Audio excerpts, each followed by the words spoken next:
Bismillahirrahmanirrahim. Assalamualaikum warahmatullahi wabarakatuh. Waalaikumsalam warahmatullahi wabarakatuh. Pak Supri. Siap. Nama lengkapnya siapa? Nama lengkapnya khas orang Jawa, namanya Supriyanto. Nama pasaran ya. Jadi banyak nama Supriyanto di mana-mana. Jeneng pasaran. Dulu orang tua ngasih nama itu ada maksud tertentu? Waduh, itu saya cari-cari di kamus-kamus yang nggak ada itu. Nggak ada. Tapi saya yakin maunya baik kan gitu ya. Yang jelas Su itu baik kan gitu. Pri? Enggak. Pria. Oh, laki-laki. Kan laki-laki. Yan. Pria, itu lah pria yang baik hati kan gitu. Oke. Dan memang dia orang yang baik hati. Terima kasih. Jujur, lembah mana, Terima pasor. kasih. Kalau asal dari mana? Kalau saya asli dari Jokteng Kulon. Jokteng, Jogja. Iya, Jokteng Kulon.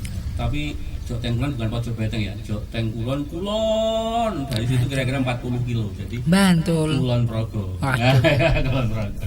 Jogja. Iya. Jauh juga. Perjalanan berapa jam? Tadi sampai sini itu 2 jam. 2 jam ya. Iya. Enggak, belum ada tol. Lewat bawah tol. Bawahnya aja. Pak Supri, Iya. aktivitasnya apa sekarang? Saya kalau aktivitas pribadi ya, kebetulan di rumah itu ada aktivitas kursus bahasa Inggris, kemudian ada tes-tes kemampuan bahasa Inggris baik itu IELTS, TOEFL maupun TOEIC. Tapi sekarang saya lagi fokus di Poltekkes Bakti Mulia selaku bagian humas. Poltekkes. Public Relation. Ya kerennya gitu. PR. Ya. PR. Jangan sampai muncrat ngomong. Apa yang dilakukan di humas di Poltekkes? Ya, kebetulan saya itu sebelum punya aktivitas pribadi di rumah, kemudian diminta bantu yayasan di humas, itu saya pernah gabung dengan bimbingan belajar terbesar di Indonesia. Kemudian saya di situ. Nggak apa-apa disebut aja. Ya, nggak usah lah. Nggak apa-apa, sebut dong, sebut. Nanti bisa dicari di Google gitu. Itu hampir 21 tahun ya. Wih, Iya, itu bukan waktu yang sebentar, 21 tahun. Dan alhamdulillah saya memang mintanya kalau di bimbingan belajar sebagai Marketing, bukan humas tapi marketing. bukan markender ya. Ya bukan. Nah dari situ saya itu keliling ke seluruh Indonesia dari Sabang sampai ke Papua. Mana yang belum pernah Yang dikunjungi? belum pernah dikunjungi Merauke. Merauke, kenapa?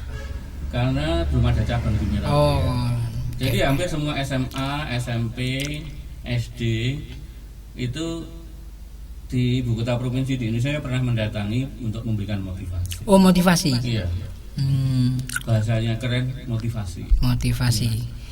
Ya, berarti Pak Supri ini adalah seorang orator yang keren, yang baik. Kalau dulu pengalaman yang unik apa? Waktu jadi motivator itu. Oh iya, saya pernah punya pengalaman menarik ya. Saya pernah ditolak masuk SMA favorit di daerah Magelang ya. Saya makan favorit nasional. Dan disebut nggak? Nggak lah ya. Itu SMA waktu itu top lah karena yang jadi siswa mereka dari seluruh Indonesia dites di masing-masing daerah. Gitu. Kebetulan saya waktu itu masuk ke sana. Saya nyampaikan ke security yang menolak, bukan manajemen sekolah, tapi di depan tuh petugas security menyatakan bahwa Anda dari mana? Saya dari bimbingan belajar. Katanya SMA sini kok ikut bimbingan belajar itu kemunduran. Wah saya. Itu security ngomong kayak gitu. Iya gitu, iya. Nggak dipelintang waktu itu. Wah itu ya terus wah kok bisa seperti itu ya kan gitu ya. Tapi orang marketing kan nggak boleh putus asa kan gitu ya. Akhirnya tadi jalan yang lain, akhirnya saya bisa masuk di sekolah tersebut. Terus security itu gimana akhirnya? Ya, saya kelabui. Jadi waktu saya datang kedua itu saya nyebut nama kepala sekolahnya. Oh. Kebetulan nama kepala sekolahnya itu Pak Bambang waktu itu. Weh. Ya. Pak Bambang kan banyak, nggak apa-apa itu nyebut nama tuh. Akhirnya ketemu security lagi ditanya mau kemana? Mau menghadap Pak Bambang. Karena Pak Bambang itu kepala sekolah dan perwira tinggi di TNI waktu itu. Maka langsung hormat security ini. Akhirnya saya bisa lolos. Tapi memang ada janjian waktu itu? Enggak ada. Tahu nama kepala sekolahnya dari mana? Nah itu saya cari-cari kepala sekolah namanya siapa ya. Akhirnya ketemu namanya Pak Bambang itu tadi. Tapi tahu kelanjutannya Bambang siapa tahu juga? Enggak tahu. Pangkatnya juga enggak tahu? Enggak tahu. tahu-tahu ternyata orangnya itu ternyata perwira tinggi waktu itu. Tapi sambutannya tidak seperti security malah. Sambutannya luar biasa. Waktu itu saya memang masih muda waktu itu ya, karena sekitar tahun 95. Umur 20-an? Ya 30? 27 lah 27. gitu ya. Pak Bambang lihat saya ke sana menyampaikan punya program. Dia malah seneng banget. Itu bimbingan belajar dikelola muda-muda. Dulu kan muda kan gitu ya. Akhirnya respect beliau. Sekarang di Poltekkes apa yang dilakukan? Ya. Menjadi humas. Ya. Kebetulan Poltekkes Bakti Mulia itu usianya sudah 20 tahun ya. 20. Menurut saya 20 tahun kan ya luar biasa, sudah lama ya. Kalau orang kan udah siap nikah itu. Iya, itu sebetulnya pas matang gitu ya. Tapi konon kalau saya pas jalan-jalan itu banyak yang nggak kenal gitu katanya. Nggak tahu memang orangnya yang kuper atau kita yang kuper ya. Gitu ya. Tapi masyarakat tuh kenal Nirmala Suri loh. Rumah sakit Nirmala Suri. Jadi kalau saya cerita Poltekkes itu di sebelah mana? Tahu Nirmala Suri? Tahu lah ya, di situ kan gitu ya. Iya, di Google Maps juga yang ada juga di Nirmala Suri. Gitu ya. Poltekkesnya juga nggak ditemukan. Ya, itulah itu adalah tugas humas sebetulnya ya. Jadi bagaimana humas itu bisa mensiarkan bahwa Poltekkes itu dikenal oleh masyarakat baik di lingkungan sekitar maupun di lingkungan yang lebih jauh. Maka ya saya sering sampai mana-mana ini ke sekolah-sekolah untuk memberikan motivasi. Ya. Motivasi apa yang diberikan? Ya. Jadi pengalaman saya dulu waktu lulus SMA itu nggak punya gambaran. Saya itu mau kuliah apa ya? Prodi apa yang tak pilih ya? Waktu itu mungkin juga sekarang juga masih sama. Itu ikut-ikutan. Wih, kamu ngambil jurusan apa? Wah, mau ngambil jurusan ini, perguruan tinggi mana? Ini di kota ini. Akhirnya rame-rame ke sana kan gitu ya. Ada juga yang ketika ditanya mau kuliah jurusan apa? Siapa yang kuliah di Jogja? Di mana? Nggak tahu. Pokoknya Jogja. Ada juga. Ya, pengalaman saya keliling di Indonesia juga begitu. Jadi pokoknya di Jogja gitu. Dia nggak bertanya di Jogja itu perguruan tingginya apa, akreditasinya apa, posisinya di sebelah mana gitu. Tapi di Jogja kan. Nah, pengalaman dari itu, maka saya sering ke sekolah-sekolah menyampaikan bahwa untuk mengambil prodi itu ya harus memperhatikan beberapa aspek kan ya. Baik itu aspek akademis dan yang tidak kalah penting adalah aspek keuangan. Karena sekarang pendidikan kan dalam tanda petik ya mahal kan gitu ya. Oke, sekarang dibalik. Kalau seandainya saya lulusan SLTA, kalau saya ingin mendaftar di Poltekkes, kira-kira apa yang bisa Anda ceritakan? Ya, jadi gini, Poltekkes Bakti Mulia ini disampaikan ada pengalaman lebih dari 20 tahun, jurusannya juga sangat spesifik. Ya, apa itu? 3 jurusan yaitu rekamedik, kemudian farmasi, serta keperawatan. Ini betul. Bukan keperawanan ya? Bukan, kalau itu bahasa sensitif. Terus? 3 prodi itu adalah sekarang ini dan ke depan akan semakin dibutuhkan. Kenapa? Karena begini, setelah era pandemi ini, ternyata kesadaran masyarakat akan pentingnya kesehatan itu semakin tinggi ya. Dulu itu orang pakai masker harus dipaksa-paksa loh. Dikasih gratis aja, pengalaman saya waktu Merapi meletus pakai kan gitu. Sekarang, wah kita di mana-mana sadar pentingnya menggunakan masker. Sampai harganya juga melambung. Harganya juga melambung. Itu artinya apa? Dia nanti perlu bimbingan orang-orang yang betul-betul paham tentang dunia kesehatan. Itu indikasi ya. Ya. Maka sebetulnya ini potensinya menurut saya luar biasa. Luar biasa. Oke. Kemudian tadi baru ke sekolah memberikan motivasi, apalagi yang kadang tadi pertanyaan saya yang terakhir. Jadi apa alasannya ketika misalnya saya pengen mendaftar di Poltekkes apalagi? Ya. Jadi di 20 tahun itu kita punya tagline namanya adalah Be Medical Entrepreneurs. Be Medical Entrepreneurs or Professional Medical Assistant. Professional Medical Assistant. Iya. Atau kalau lebih mudahnya ya kita itu ingin menyiapkan lulusan itu untuk bisa terjun di dunia usaha maupun nanti kalau terjun sebagai profesional atau karyawan. Ini kan Politeknik Kesehatan. Ya. Kenapa kok wirausaha? Ya, itu memang banyak yang bertanya seperti itu ya. Kan kesehatan. Berarti saya tidak salah ya tanya kayak gitu. Banyak temennya ya, banyak temen. Maksudnya banyak temennya yang salah juga. Ya. Aduh. Jadi kenapa seperti itu? Pengalaman kemudian saya kan sehari-hari di Jogja ya. Di Jogja itu banyak orang sukses justru di bisnis di dunia kesehatan, contoh mesti kenal sama apotek TTT24 kan? Oh iya. Ya, yang gambarnya kapsul hijau itu ya. Itu adalah bisnis kesehatan di bidang farmasi. Bisnisnya apotek ya. Sekarang outletnya sudah lebih dari 300. Wow, seluruh Indonesia. Iya, Pak Gideon, walaupun dia dokter, tapi dia bukan praktek dokter ya. Tapi justru membuat apotek ya. Karena melihat peluang ya. Iya, yang kedua ini yang biasanya ibu-ibu mesti paham atau remaja-remaja itu paham. Klinik kecantikan. Wow. Yang nama depannya pakai N ya. Gitu ya. Terus belakangnya A. Belakangnya. Jadi inisialnya Natasha. Ya. Enggak apa. Nanti tak sampaikan ke ownernya biar dapat fee itu. Mempromosikan di podcast ini kan gitu ya. Itu pendirinya kan namanya Freddy ya, Dokter Freddy. Oh, dokter juga. Ya, dokter. Cuman dia sebenarnya bukan dokter kulit gitu loh. Cuman dia melihat peluang bahwa ada kebutuhan untuk remaja putri, kaum wanita itu bagaimana untuk tampil bersih kan gitu ya. Maka Natasha sekarang juga outletnya udah banyak banget. Ya.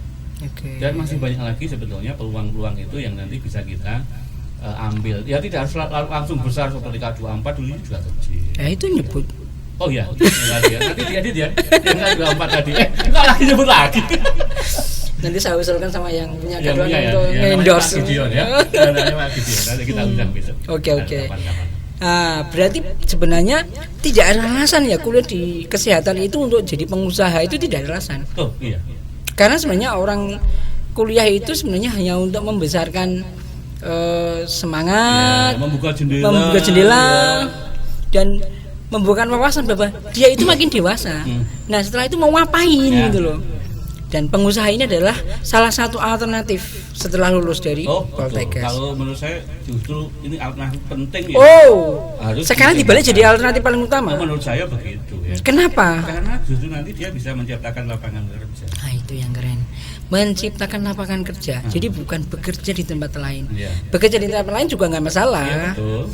Tetapi ini menciptakan berarti dia bisa masuk surganya duluan. Duluan karena dia lebih belum memberikan peluang kan. Kemudian jadi pengusaha itu enaknya kan lihat uang setiap hari. Kalau jadi karyawan kan 1 bulan sekali. 1 bulan sekali. Ya? Itu kalau normal. Normal ya. Kalau nggak normal? Kalau nggak normal biasanya nanti mata uangnya dirubah dari mata uang Jepang. Yen. Yen ya. Yen no. Iya, Pak Supri ini keren ya. Jadi kayak gini biasanya kalau ngasih motivasi. Oh ya. Kasih job. Sehingga siswanya nggak ngantuk. Iya, alhamdulillah kalau habis kita kasih motivasi kan kita kasih angket ya. Alhamdulillah angketnya responnya baik. Alhamdulillah saya juga senang juga karena bagi saya ini juga ladang amal kan. Nanti kalau anak-anak betul-betul motivasi, kemudian ini nanti betul-betul diaplikasikan dalam kehidupan, insya Allah kan saya dapat pahala jadi kan gitu. Masuk surga lagi. Amin. Tadi masuk surga, sekarang udah masuk surga lagi. Ini masuk di pintu yang mana? Kan ada banyak pintu kan. Ini berarti 5 pintu memanggil. Amin. Berarti lulusannya Poltekkes juga bisa kayak gitu. Harusnya bisa. Ya. Berarti besok saling memanggil semua. Iya. Malah Berarti, saling memanggil sehingga lebih enak atau banyak pilihan kan gitu. Oke, apalagi selain pengusaha? Kemudian juga sebagai profesional. Profesional. Ya. Karena kebetulan bukan kebetulan ya, karena kesehatan ini kan tidak profesi yang umum ya. Bahkan saya juga baru tahu ternyata kalau lulusan Poltekkes itu harus ada STR. Sertifikat. Apa itu? Ya, sertifikat pendamping ijazah. Ya, jadi kalau bukan dari kesehatan kan nggak ada itu ya. Misalnya lulusan Fakultas Ekonomi. Ada juga. Ada. Sekarang ada juga. Jadi sekarang kan ada yang nguji mungkin dari LSP, dari asosiasi profesi. Nah, mulai ada. Belum lama. Memang tidak selama kalau yang kesehatan itu. Kan pakai disumpah segala kalau yang kesehatan. Oh kan? ya. Katanya saya belum pernah ikut. Karena mau ikut. Tak kasih beasiswa. Oh gitu ya. Tapi dari SD lagi. Nanti digoten bukan dulu ya. Ini baik sopo gitu. Oke. Nah, menurut sepengetahuannya Pak Supri ini lulusannya sudah seberapa masih bekerja di lapangan? Saya belum bisa nyebutkan data ya. Saya ini lagi tracing kan gitu ya. Tapi kalau saya ketemu dengan beberapa orang waktu di sekolah, ternyata Pak Supri dari Bakti Mulia ya. Saya dulu di sana loh. Sekarang di mana Pak? Sekarang di Jakarta. Gajinya udah banyak begini-gini ya. Itu saya jadi ikut seneng kan gitu ya. Atau beberapa waktu saya di Facebook ada yang mengatakan Pak Supri saya juga alumni Bakti Mulia. Sekarang saya ada di Ponorogo atau di mana? Ponorogo ada. Ada yang nitip salam buat Pak Deden. Loh, berarti Pak Deden harum namanya. Kan gitu. Namanya bukan Kartini ya? Bukan. Oke. Nah, kemudian apa ya untuk mencapai lulusan yang berkompetensi wirausaha, profesi, apa yang jalan menuju ke sana apa yang dilakukan? Beberapa cara, misalnya kemarin pernah kita datangkan seorang narasumber, dia pengusaha sukses kan gitu ya. Saya datangkan dari Jogja waktu itu. Dia dulu aktif di MLM, sudah sampai level diamond. Oh, duitnya katanya sudah banyak katanya gitu. Tapi sekarang dia menerjuni merek sendiri. Untuk sharing bagaimana sih sebetulnya memulai usaha itu kan gitu ya. Atau sekarang kita lagi dekat-dekat dengan Apindo dan Kadin ya. Karena supaya betul-betul apa yang diharapkan oleh dunia industri dan dunia usaha itu match dengan yang kita berikan kan gitu ya. Jangan sampai antara yang dididik ini tapi ternyata yang dituntut begini, nanti kan tidak match ya. Yang dibutuhkan beda lagi. Beda, sehingga itu nanti tidak terserap. Dan lulus nggak ada gunanya. Ya betul. Oke, jadi ada banyak dunia industri yang mendukung. Ya. Oke, dari mana aja? Kalau tergantung prodinya ya. Kalau misalnya prodi farmasi gitu ya, maka biasanya mereka diajak untuk berkunjung ke perusahaan-perusahaan farmasi yang besar gitu. Di samping nanti di situ juga rata-rata perusahaan farmasi di Indonesia kan yang TBK nggak banyak ya. Kebanyakan masih milik per orang dalam bentuk entrepreneur kan gitu. Nah, di situ dia bisa sharing ya. Bagaimana dia mendirikan Konimax seperti apa sih, kalau saya baca-baca itu kan luar biasa itu. Nyebut kan, merek nih. Iya, gitu ya. Nanti ada lagi dong ya. Ya, dan pemiliknya Konimax itu memang sudah seputar, sempat ketemu Pak Junaidi. Ya. Sempat ketemu, ngobrol, saya minta pendapatnya juga. Ketemu lagi di bandara. Orangnya sih walaupun sudah sepuh tapi care gitu loh, baik. Dan dia open gitu loh. Mungkin sama kepala sekolah yang didatengin tadi itu. Enggak kayak satpamnya. Enggak bukan satpam ya. Intinya memang kita harus baik sama orangnya gitu. Oke, nah sekolah mana yang mungkin sudah pernah dikunjungi untuk diberikan motivasi? Wah, banyak banget lah. Oh banyak, sebut aja. Kalau di Solo saja setahun kemarin ini, tahun ini ya 1920, itu tidak kurang dari 25 sekolah. 25. Ada dari Kemong, kemudian Karanganyar, Wonogiri, Klaten, Solo, Sukoharjo. Sebut dong beberapa gitu. Salah satu yang saya seneng itu waktu diundang oleh Man Karanganyar. Man 1 Karanganyar. Iya, Man 1 Karanganyar. Pak Iwan, Belanjar. Terima kasih ya Pak Iwan ya, Belanjar. Gitu. Jadi waktu itu oleh Pak Iwan dikumpulkan di satu hall itu. Siswanya banyak banget, 459 orang anak-anak jadi satu bareng gitu. Itu antusiasmenya luar biasa, top pokoknya untuk Karanganyar itu. Memberikan motivasi juga. Sebanyak itu tapi kondusif. Iya. Sampai berakhirnya acara semua tetap stay tune di tempat. Stay tune kayak radio. Oh iya ya. Oke. Terus kemudian di mana lagi?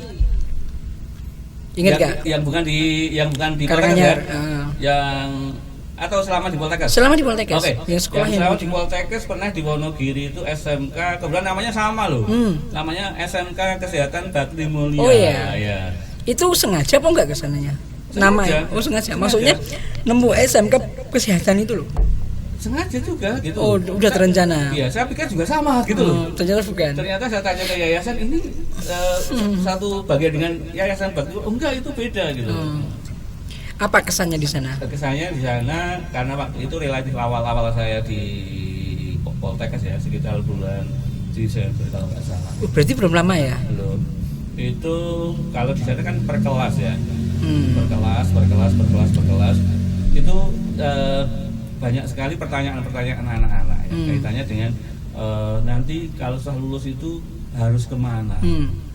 Nah disitulah saya menemukan bahwa ternyata ini bermanfaat ilmu seperti ini. Walaupun kadang beberapa pihak menyatakan mau promosi, padahal tidak salah. Tapi promosinya kalau misalnya itu dikasih waktu 1 jam misalnya, itu promosinya paling cuma 5 menit loh. Sisipan. Iya, yang lainnya saya murni motivasi. Berarti memang Pak Supri mengorbankan waktu yang 45 menit mungkin. Iya.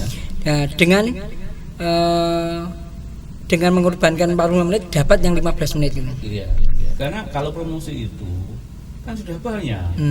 Di bulan-bulan seperti itu kan banyak orang promosi di sekolah gitu. Sehingga sudah terlalu banyak gitu loh. Dia dapat dari mana isinya promosi. Maka saya pertama kali menyampaikan bahwa saya tidak mau promosi di sini, tapi saya akan memberikan informasi yang insya Allah ini bermanfaat bagi Anda. Oke, jadi kalau misalnya Anda pengen masuk ke dalam suatu lokasi, pengen kenal sama orang, makanya dilakukan adalah silaturahim dulu. Ya. Dan berikan sesuatu dulu, baru kita akan dapat sesuatu, entah apapun. Dan tidak harus saat itu. Tidak harus saat itu. Ya, ini pelajaran sangat berharga. Jangan memodusi dengan niat yang tidak tulus gitu ya. Oke, ini keren. Ya, itu anak-anak juga sudah paham. Maka saya bilang kalau memang nanti kok ini memang promosi tidak harus didengarkan, bisa keluar dari tapi saya nggak nyampaikan itu. Saya biasanya nyampaikan bahwa setelah lulus itu hanya ada 3 alternatif. Pertama adalah melanjutkan, yang kedua bekerja. Di sini saya sebut 3A.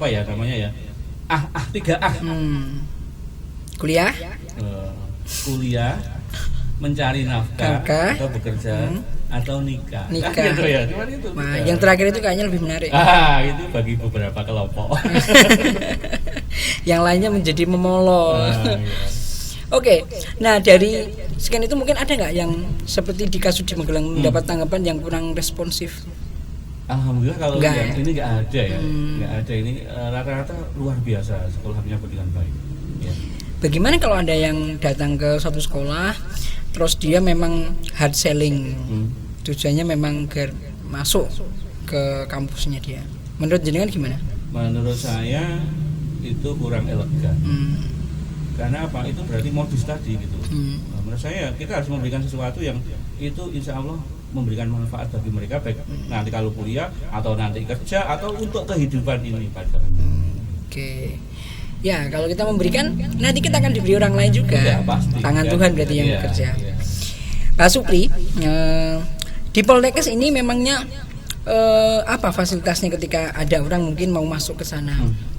Kalau fasilitas yang diberikan menurut saya sudah bagus ya. Kami kebetulan pernah studi banding ya ke daerah tertentu, kita lihat labnya gitu. Labnya kita itu sebetulnya di atas rata-rata gitu loh.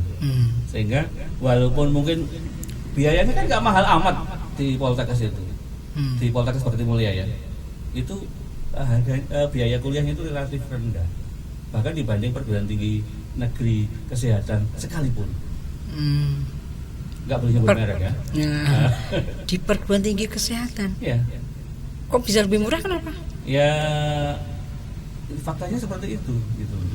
Kan sekarang banyak ya perguruan negeri yang mahal. Kemarin viral di medsos itu, perguruan tinggi di Jawa Barat itu untuk program mandiri sumbangannya 45 juta. Padahal saya tahu universitasnya ya baru baca di situ gitu. Oke. Nah, ini yang selanjutnya yang mau masuk ini yang daftar sudah banyak ya?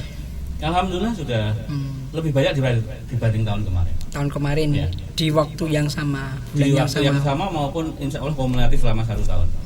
Kira-kira mereka penasarannya kenapa dengan Poltekkes?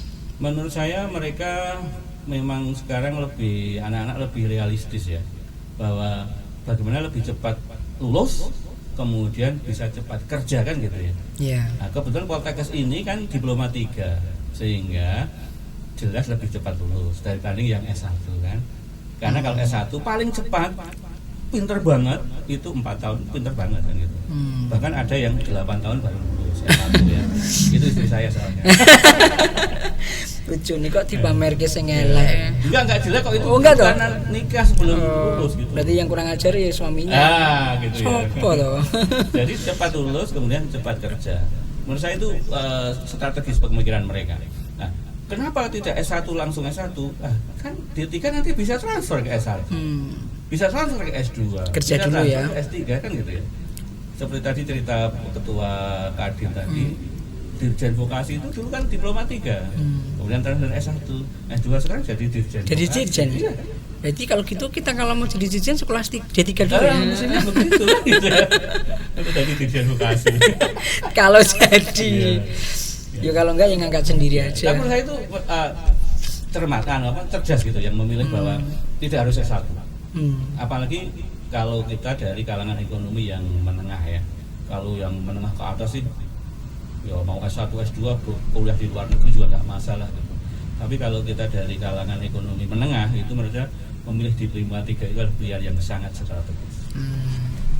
Emangnya kalau untuk menuju ke Poltekkes itu emang sulit toh? Enggak juga sebetulnya. Bahkan kita itu memberikan banyak kemudahan. Enggak, maksudnya jalannya itu loh. Maksud Jalan menuju ke Poltekkes alamatnya itu emang apa sulit kok ditemukan di Google agak? Sebetulnya itu kalau Google-nya yang rada canggih itu sebetulnya bisa lah. Di mana emangnya toh mudahnya itu di mana? Ya mudah di jalan besar loh itu. Oh. Jadi kalau misalnya mau masuk Sukoharjo Kota? itu ada Tugu Selamat Datang, Tugu Jamu. ada patung Tugu Jamu ya itu ya. Itu kalau yang kendaraan umum boleh terus kan, itu ada 2 jalur. Ini yang belok kiri yang jalur bis-bis itu. Ya di situ itu cuma belok kiri. Sebenarnya akses bisa dari rumah sakit ya sebetulnya, tapi karena nanti rumah sakit parkirnya banyak maka tetap lewat sebelah. Kalau sampai saat ini yang masuk udah dari mana aja? Nah ini tahun ini ada yang menurut saya menarik yaitu ada yang dari Manado. Manado. Iya, Manado, Sulawesi Utara ya. Loh, bukan di sana ada banyak ya? Ya itu saya juga gitu. Bahkan bapaknya kemarin sempat telepon waktu mau transfer biaya itu. Kenapa kok milih di Sukoharjo? Terus sebabnya? Ada saudara di Sukoharjo. Nenek moyangnya dari Sukoharjo. Oh gitu. Ya. Berarti nanti kalau kuliah di sana nanti nggak ngekos tapi di tempat neneknya gitu. Kita sawarin asrama karena kita sekarang punya asrama. Wow. Jadi nanti kalau yang dari luar daerah yang jauh itu karena belum tahu lapangan Sukoharjo seperti apa, cari kos-kosan mungkin juga belum begitu paham, maka kita ada asrama. Oke. Tahun ini baru ada asramanya. Oke, menarik sekali. Nah ini tentunya kalau misalnya kuliah itu kan harus ada fasilitas. Nah labnya itu lab apa saja? Karena politeknik itu adalah memang kita mendidik untuk skillnya supaya betul-betul terampil, maka labnya memang harus betul-betul mendukung. Bahkan di lab lebih banyak daripada di luar lab kan, karena skill kan. Maka di keperawatan juga hampir seperti rumah sakit, cuma nggak ada pasiennya ya. Tapi ya seperti rumah sakit, ini laboratorium untuk anak, ini laboratorium untuk ada seperti rumah sakit gitu ya. Pak Supri mau jadi simulator. Ya itulah medeni kan gitu ya. Kemudian di farmasi juga, di rekamedik juga sama. Jadi hampir labnya sudah mumpuni. Oke. Nah kalau misalnya ada yang tanya lulusannya itu sudah bekerja di mana saja toh? Atau mungkin bisa nggak kerja di pemerintahan? Ada nggak yang sudah kayak gitu? Ya, 20 tahun kan udah meluluskan 1000 lebih ya. Ya kira-kira ya. Kalau misalnya 1 tahun itu lulusan katakanlah 100. 100 ada enggak ya? 100 ada ya lebih ya. Anggap aja 100 lah. Ya. 100 kali 20. 2000 kan? Wah, ya. Dan itu yang di ASN juga banyak. Kemudian yang di rumah sakit swasta juga banyak. Bahkan kemarin itu fakta waktu penerimaan pegawai negeri CPNS di Sukoharjo itu ternyata tenaga kesehatan yang banyak formasinya itu malah lulusan diploma loh, bukan dari S1. Padahal sudah banyak yang berlomba-lomba ke S1. Ya. Berarti peluang D3 ini sangat terbuka. Mas. Betul. Saya sampaikan ke anak-anak kalau nanti lulusan diploma 3 itu punya ijazah D3, transfer S1 punya ijazah S1, ijazahnya 2, punya ijazah D3 S1, sehingga nanti kalau di formasi pekerjaan misalnya dibutuhkan tenaga diploma pakai ijazah diploma, S1 bisa punya. S1. Tapi kalau diploma bisa nggak dari S1? Ya nggak bisa kan gitu. Satu lagi dapat ijazah. Nah itu juga penting. Nah, ada beberapa rumah sakit yang sudah bekerja sama. Ya, karena anak-anak hampir setiap tahun itu PKL ya. Kalau keperawatan jelas di rumah sakit kan, itu hampir kita udah kerjasama dengan rumah sakit di kabupaten dan kota di wilayah Solo, Sukoharjo, Wonogiri, Klaten. Oke, mantap. Oke, saudara sekalian, lulusan LSTA silahkan kalau mau mendaftar. Nah, Ya. tadi alamannya sudah. Ya. Ada kontak yang bisa dihubungi? Bisa nanti bisa dihubungi di nomor ini ya. Oke. Dan ada beasiswa. Oh iya, Ya. nah, bisa diceritakan. Nah, jadi komponen pendidikan di Poltek itu memang beda dengan di perguruan tinggi yang biasa ya. Oke. Saya juga waktu pertama kali masuk itu juga kok komponennya macam-macam karena memang belajarnya juga tidak biasa kan. Misalnya ada biaya nursing kit. Nursing kit itu kalau yang keperawatan kan berbayar. Kemudian ada biaya Keperawatan anak ya? nursing kit bukan, itu untuk alat standar seorang perawat. Jadi stetoskop. Oke. Kan ada biaya pendaftaran, ada biaya SPI, kemudian ada biaya SPP. SPP-nya itu relatif menurut saya ini sangat-sangat terjangkau. Jadi per semester itu hanya 3,5 juta, kan sangat terjangkau kan. SPP anak saya aja waktu SMA itu 1.100.000 per bulan. Mahalan TK ya? Nah, iya betul. TK itu malah lebih mahal. Oke. Baiklah, menarik sekali. Terima kasih Pak Bambang Menarik sekali. atas waktunya. Mudah-mudahan bermanfaat informasinya. Amin. Dan silahkan kalau Anda pengen mendaftar langsung. Bisa lewat online ya? Oh bisa. Nah, Online-nya lewat WA lagi. Jadi tinggal foto secara lewat WA. 24 jam kemudian paling lambat akan keluar hasil. Oke, selamat mendaftar dan wassalamualaikum warahmatullahi wabarakatuh.